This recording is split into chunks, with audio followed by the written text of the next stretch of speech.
सो ये स्टोरी बताने से पहले मैं तुम लोगों को बताना चाहता हूँ कि ये स्टोरी मैंने कहाँ पे पढ़ी। ऑब्वियसली भाई रेडिट ये जिस पे हम जाके काफ़ी सारी क्रीपी हॉरर स्टोरीज देख सकते हैं, क्योंकि भाई वहाँ पे लोग ना अपने एक्सपीरियंस को शेयर करते रहते हैं। इसलिए भाई वहाँ पे क्रीपी डार्क हॉरर स्टोरीज या कैसी भी चीज़ तुम्हें अगर ढूंढनी हो तो रेडिट पे ऑब्वियसली मिल जाती है। But coming to the point, यहाँ पर स्टोरी जो है वो 2 लोगों के इर्द गिर्द घूमने वाली है।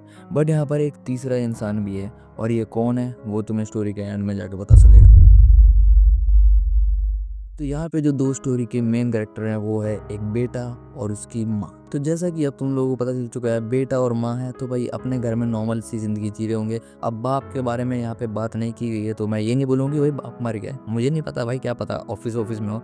सो स्टिल तो यहाँ पे उस बच्चे की लाइफ ना बिल्कुल नॉर्मल बच्चे की तरह लाइफ होती है, जैसे ही हम लोगों की होती है भाई। नॉर्मल सुबह उठो, स्कूल जाओ, फलाना ढिकना, घर पे आओ, खेलो और फिर वापस सो जाओ। और वो बच्चा ज़्यादा बड़ा नहीं होता है, वो बच्चा होता है कुछ 5-6 साल का अराउंड। बट यहाँ पर ट्विस्ट ये है कि उसी बच्चे के घर में एक बेसमेंट भी होता है, जो कि उसने आज तक कभी नहीं खोला और ना ही उसकी मम्मी ने खोला।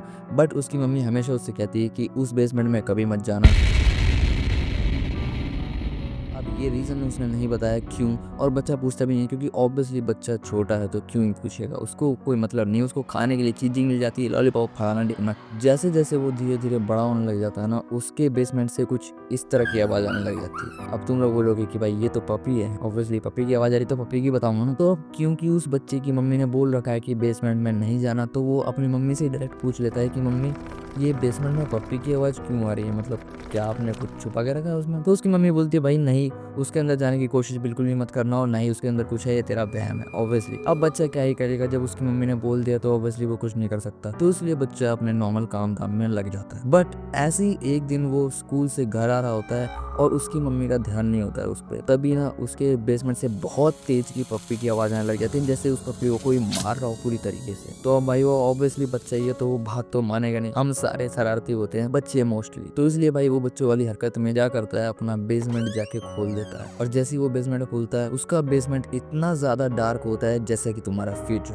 तो जैसे जैसे वो धीरे धीरे बढ़ता है बेसमेंट के अंदर, उसको पपी की आवाज बहुत ज्यादा तेज आने लग जाती है, और वो ज्यादा नीचे नहीं गया होता, वो जस्ट 2-3 स्टेप्स ही नीचे गया होता है। एंड देन सडनली उसकी मम्मी को पता चल जाता है, और उसकी मम्मी भाग के आती है और एक देती है रैप्टा, और भाई उसको डांटती भी है बहुत ज्यादा कि मैंने तुझे मना किया था, ये वो फलाना ढिकना। और फिर उसको खींच के बाहर लेके आती है बेसमेंट से, और तुरंत भाई कुंडी लगा के ताला लगाती है उस बेसमेंट का। तो भाई वो बच्चा ना उस दिन बहुत ही ज्यादा अपसेट हो जाता है, क्योंकि ये इंसिडेंट उसके साथ पहली बार हुआ था। अब तुम लोग सोच रहे हो कौन सा इंसिडेंट, बेसमेंट में तो कुछ दिखाई नहीं भाई। जो उसकी मम्मी ने मारा वो, मतलब उसकी मम्मी इतनी ज्यादा गुस्सैल कभी नहीं थी। जिस दिन उसने बेसमेंट का ताला खोला वो उसी दिन गुस्सैल हो गई थी, और उसने उसको एक चपेट भी मार दी। तो वो बच्चा बहुत ही ज्यादा अपसेट हो जाता है और अपने कमरे में जाके रोने लग जाता है, और वो पूरे दिन सोचता रहता है कि मम्मी ने मुझ पे इतना गुस्सा किया, ये वो फलाना ढिकना। बट उसकी मम्मी उसके पास आती है उसको चुप कराने, और एक कुकी दे देती है, जिससे कि मैटर सॉर्ट हो जाता है। ऑब्वियसली वो बच्चा है तो भाई चीज के लालच में तो हर कोई चुप हो जाएगा, और फिर वो बच्चा कुकी पाकर खुश हो जाता है, और ये भी भूल जाता है कि क्यों उस बेसमेंट के अंदर एक लड़का है जिसके पैर नहीं है और हाथ नहीं है, और वो पपी वाली आवाज निकाल रहा है।